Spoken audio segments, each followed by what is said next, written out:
So, welcome to the next episode of Coastal Catch Ups.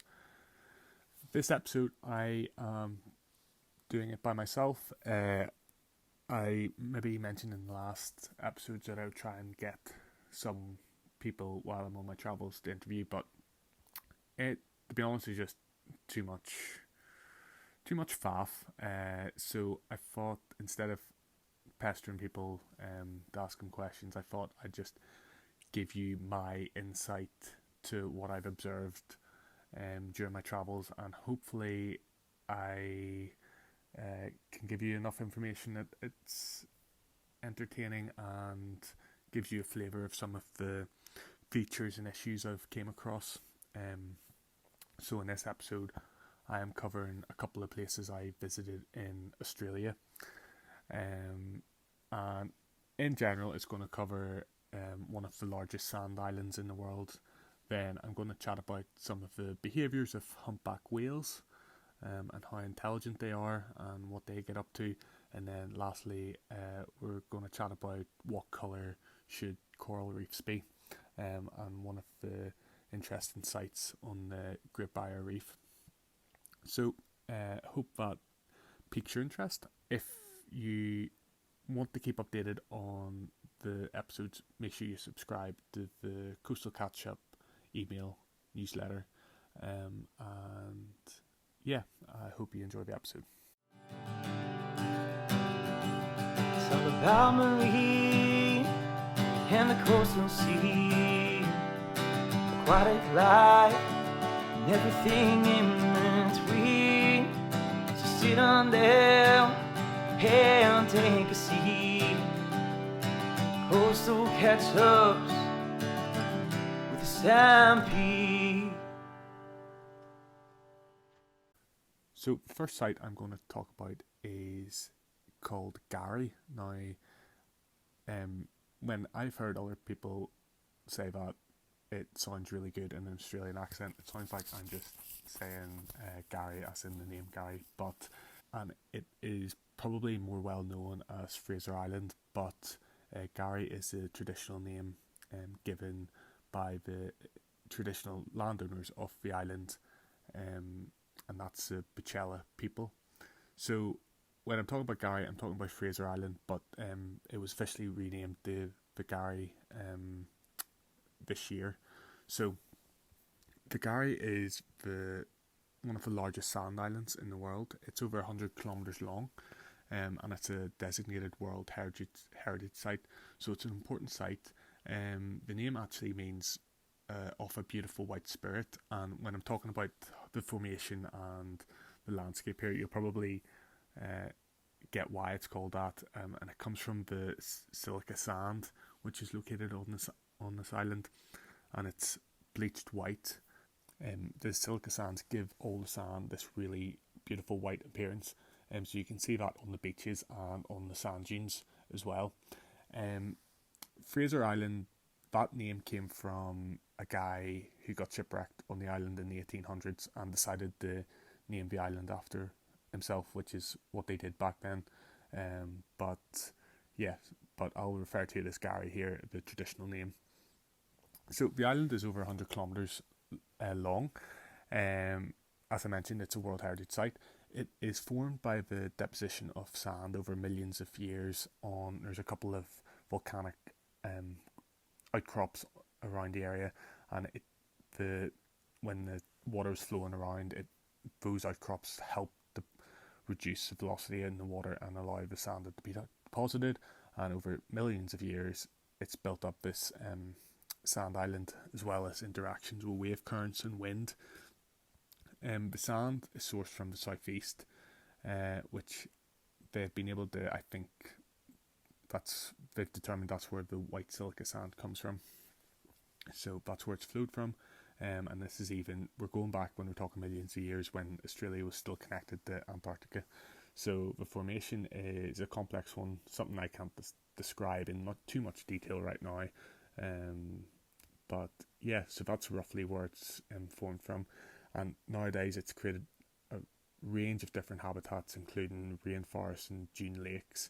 The dune systems on the island are very active, so they are U-shaped dunes, and they travel across the island, depending on the wind strength, moisture on the sand, and how quickly plants grow. And if plants can grow, they basically stabilise the ground. So bees are migrating across the island. So the island in itself is quite active. Obviously, the sand in where vegetation is built up is a lot more stabilised. So there's probably not as much movement in there, but other dunes on the coast, you can actually see where the dunes have like blown out. So the kind of wind has pushed it, and it just pushes the sand inland, and that stuff will keep migrating until it's stabilised. I think the highest dune is over 240 meters tall. So it just shows you how tall these things can get. The island itself is popular for camping. They have around, I think, just under 500,000 visitors each year on average. So you can imagine the pressure it puts the management authorities on the island to manage the amount of visitors. So I read somewhere about before they had like actual proper sanitation facilities. So I think people were using the dunes as toilets, and basically it was creating like a toxic waste on the dunes because there was no fresh flow of water, so all the stuff was just building up in the dunes, which is pretty gross. But these are sorts of things the management had to think about when you invite all these visitors or get all the visitors on these islands. Like, how do you manage human waste and all that stuff? So that's all sorted now. If you go on the island, there's I think it's like a septic tank operation. The other thing is when you have all these people visiting, you have to get around in a 4x4. You can't take your little smart car around. It has to be a well-equipped Jeep, because all the roads are basically sand, and you can see when you're driving about the island the erosion the roads have caused. So if you look, they're kind of like formed little canyons, mini road canyons, and if you look, you can see just the layers of sand on the side where it's just slowly like eroded over the years from driving. But I don't think, from what I've gathered, that doesn't cause a problem. There's a lot of roads have vegetation beside them, so it's quite stable. There's no like collapsing, but maybe there is, but I didn't see any. The other issue we came across when we visited the island is litter from container ships. It's a very busy shipping channel between Brisbane to the north, which probably go to Indonesia, North Australia, a couple of Asian countries. So there's a lot of ships go past, and if a container goes overboard, or our tour guide actually said there's just waste or litter just blatantly dumped offshore, and it ends up on the shores of Gary. I don't know how you can. It's hard to pinpoint where the waste comes from, but sure, I'll take his word from it. It's causing an issue anyway. So that was one of the issues on the shores. And then in terms of swimming on the island, the biggest risk is actually rip currents, which you'd think when you go to Australia, you always think sharks are the biggest risk of people, but you can see when you drive down the beach how turbulent the water is. So all this water's being pummeled onto the beach, and it needs to escape again, and it creates these rip currents, and they just fire back out. So there's not, in fact, there's no one swimming when we went down the beach. A couple of people in paddling, a couple of fishermen up to their hips, but really there's no one swimming there surfing. Like I mentioned before, there's silica sand, which makes some of the inshore lakes really beautiful, really blue water, and the beaches are just pure white. It also causes a problem since the particles are so small. If they get into your phone, they can cause problems. The rock on the island, I said, there's volcanic outcrops that kind of help the sand deposition, but I think they're well buried now. The only exposed rock is the sand and organic matter, decomposed vegetation is combined together, and it's called coffee rock. So I suppose it's not volcanic, but it is a form of sedimentary rock. So you can see that exposed in some of the beaches on the island. And then the last thing on, not last thing, but in the history of the island, there was a lot of timber production. So the wood cut on the island includes pine, blackbutt, tallowwood, satinity trees, which I've never heard of, but they were attractive to loggers, and I think the native people were kicked off the islands, and it gave these guys a clear rein and cutting trees down. I think the wood actually was really useful. It was quite resistant to salt water, and it's still standing in structures today. And I think it was mentioned there's like a wharf or something in London that contains some of this wood, and it's still standing today. So just shows you how valuable that wood was. But all the logging operations have stopped now, and the trees are free to grow and do their own thing now, and you can go and visit them, and they're flipping massive. So yeah, it's good to see. It's the rainforests are just left to do their own thing now. And then when visiting the island, the tour guide always said the most dangerous thing in terms of animals is a two-legged male Australian full of alcohol. There was a couple of dingoes floating about. You're told to just avoid them, not approach them, do not feed them. And I think there was a case of a kid being taken by one on the island a couple of years ago. And I think there was a lot of repercussion in terms of a lot of dingoes were killed after that. I think what the rangers were saying, that there's a lot of problems with tourists taking photos with them, trying to get close, attract them to get a really good shot. And I think ultimately people just need to wind their neck in and just let the animals, don't encourage them, just let them be. And yeah, be sensible around them, don't leave food out or anything like that. And they are wild animals, so like if you have young children, just keep an eye on them. So that's a brief overview of things I saw in Garry Island. The next thing I'm going to talk about is humpback whales. We visited a place called Hervey Bay, located on the east coast of Australia, and it's located actually near Garry or Fraser Island, and the waters are known for whales, humpback whales, resting, and particularly mums and their calves. So humpback whales, if you're not too familiar with them, they grow up to 15 metres and up to 40 tonnes, so they're huge animals, and they are, in this case, they migrate up to 10,000 kilometre round trips. Now, the reason they do migrate is because they hang out in the Antarctic, where there's lots of krill, tiny little beasties in the water which they feed on.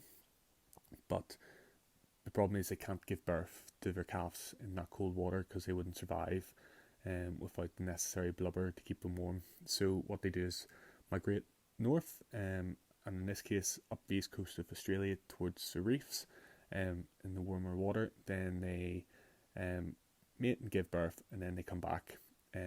But on their way back, they call into this place called Hervey Bay, and I think it's been concluded that they come in for a rest and some recreation. I read that some, and I think the tour guide said this as well, some whales come in and stay all year round, or they stay there. They come up to Hervey Bay and stay there if they don't go any further north. I don't know how.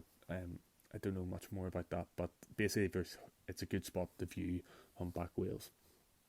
Here you can see them communicating with other whales and vessels as well through fin slaps, tail slaps, and breaching as well. So they put on a really good display, and you can see the calves trying to copy their mum as well, breaching and doing mini breaches and stuff, so it's quite cute. And the calves are feeding from the mothers. Now, when they come up north, the mothers don't have much, since there's not much food. The mullers are relying on their blubber or their own internal reserves to feed the calves. So they're pretty tired, but you can still see them doing some activity every now and again. And yeah, that'll keep them going until they get south again to the colder waters where they can stock up in plankton again and krill. So they also, interestingly, develop techniques. So for smart animals, when krill is not that condensed in the water, so it's quite spread out, and if they open their mouths, they don't get that much in. They use a technique called bubble netting to condense the krill into a smaller area, and then they can basically gather up more krill at once, and they lick it off those baleen plates on their mouth, the mouths you can see, and they can eat up to 2,500 kilograms in each day, which is pretty impressive. I know I eat a lot, but that is a serious amount. The calves stay by the mothers for up to a year, and then they're on their own way. So it was really nice to see part of their life cycle in Hervey Bay, and their mums and calves just resting together and hanging out. When you're viewing whales, it's very important you do it with a approved tour operator. I would say all the tour operators in that area work very closely together. So I'd say if you were to do it, I'd say there's no shady operators in that area, because they would be found out very quickly. But they adhere to rules such as you can't approach whales from the front. You have to stay beyond a certain distance. I think it's about 100 meters to the side of them, so you're not in their path of travel. If there's more than, I think it was 3 vessels, they have to stay a further distance of 300 meters away, so you're not crowding the whales. And then if it's a case of, if the whale approaches you, you turn off the engine. You don't you just observe it, so you let them like I've said about seals and Stratford Loch, you just let them control the encounter. And if you're lucky enough to be on a tour boat, and that when that happens, you can count yourself very lucky.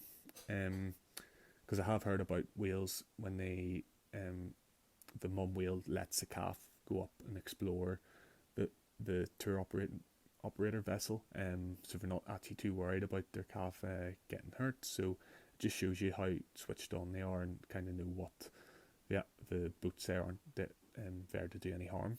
When we were on the tour, there's a couple of marine biologists on the boat, and citizen scientists. So basically what they do is they take photos of the flukes of the whale, which are the tail of the whale, and each tail has a distinct marking or colouring on it.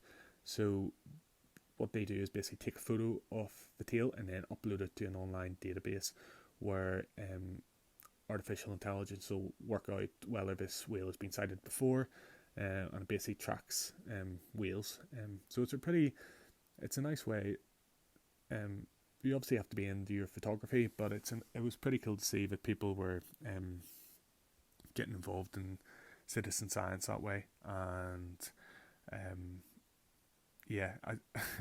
one of the operators was saying, like, he has loads of photos he has yet to go through and upload. So I can imagine if you get carried away with taking photos and not keeping on top of them, you can end up with a pile of a lot of photos. But it's a cool way, and shows how technology can help conservation and track these cool animals.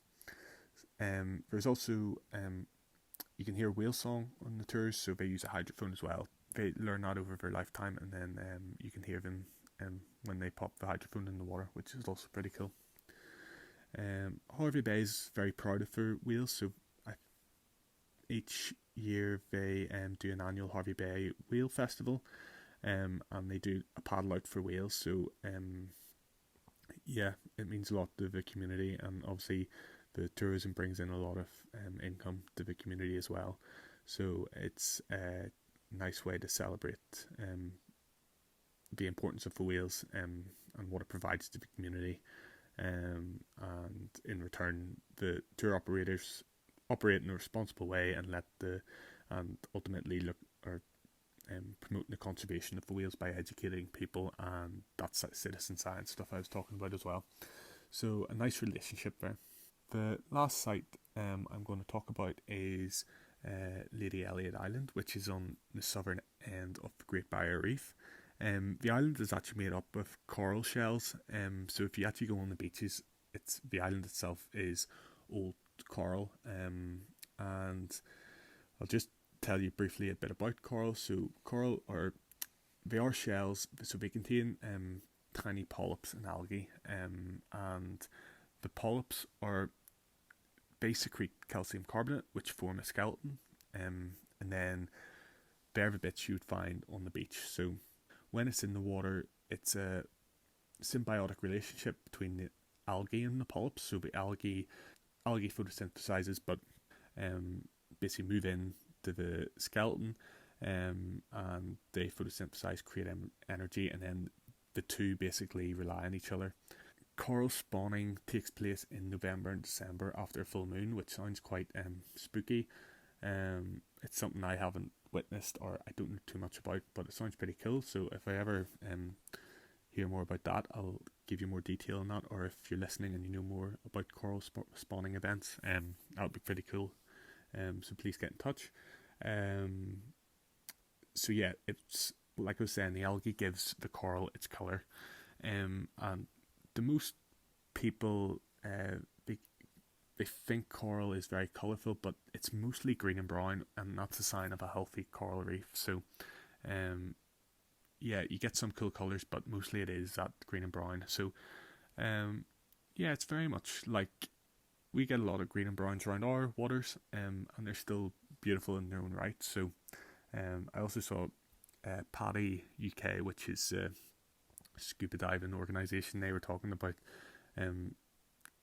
people are giving them stick about scuba diving around the UK because it's all green and brown, but in reality it's green and brown around the entire world. You're just probably following foiled some unique photography skills and picking up some cool colours, which you do get, but green and brown all the way. In summary, light also refracts differently throughout the water column, so deeper water makes coral look less colourful. So if you get some of the coral could be a couple of meters underwater, I can't remember what order the colours basically get refracted and you can't see them as well, but that's why some photographers for scuba diving they need flashlights and stuff to bring out the colours in the coral as well.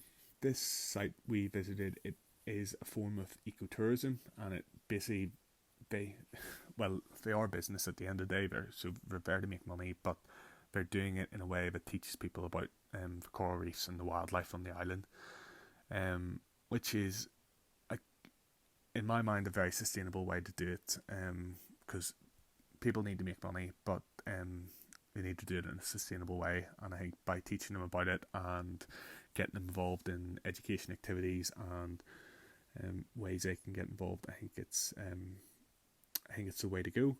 The island is also a bird sanctuary for the common noddy and white-capped noddy, which is a type of seabird. And when you go on the island, they're nesting everywhere, and that also means there's bird shit everywhere. But it's pretty mad because I don't know if they must be used to humans because we're not bothered by you. It's kind of they just look at you and just give you a nod, and if you don't bother them, they'll not bother you. There's also other species such as terns and egrets as well. The egrets you can see on low water, walking about the reef looking for fish caught in the rock pools and stuff. So it's cool to see. So as a result of that, there's loads of bird watchers on the island, and again another form of ecotourism, by people just wanting to come and watch the wildlife. So like I said, the island is made from old coral, which you'll see in all the paths and along the shores. One of the cool memories I'll take is seeing a reef shark moving really, really fast. I didn't appreciate how fast they moved, hunting fish in the shallow waters. So I think there's 3 of them, and they were there's a shoal of fish being chased. So it was really cool to see.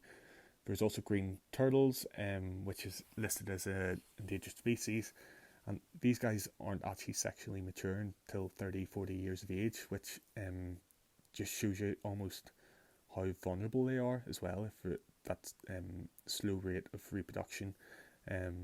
So it was really cool to see a green turtle. And along the reef as well, there's loads of sea cucumbers, which I think look like black turds, but that doesn't give them enough credit because they play an important role in the ecosystem, eating plankton and dead organic matter, which is vital for the ecosystem. So yeah, along the reef there's no take rules, so you're not allowed to take any coral, no animals, and well, if you do, Australian customs will get you anyway. But the idea is just to preserve the reef, make sure tourists are aware that it should be left as it is. And even when you're snorkeling and stuff, you're reminded to avoid damaging a reef with your fins, and to avoid drifting over shallow areas, which, well, you get cut in the coral but also damage the coral. So it's just making people aware of not to damage it, as it's very fragile. And then they also use designated access points when you're entering the coral reefs, so you're not walking over any coral and damaging it. The other thing is the island was a really big revegetation program as well on the island, which also benefits the seabirds that breed on the island. But the island has a historic use for guano mining, so basically mining bird shit, and 20,000 tons of that was mined in the 19th century. And this guano was used as fertilizer, but so if you imagine you take out away from the island, the vegetation suffers, so that's why the island was left mostly barren. And then I can't remember the guy who, I think he bought the island, but yeah, he basically introduced this revegetation program to get it back to what it was like before. And then you bring back the vegetation, the birds come back, they shit everywhere, and basically the cycle works again, and it fertilizes the ground, and eventually you can just let nature do its thing, as well as obviously bar the areas where the infrastructure for the accommodation and the stuff, the island is mostly back to the way it was. So pretty cool to see. So that's 3 areas I've visited in Australia, in particular along the east coast. It's quite nice to go back over my notes from the areas and what I observed and thought. So that's all for this episode. Just looking through my notes if there's anything else I forgot, but I think that's everything. If you're still with me, thank you very much for listening.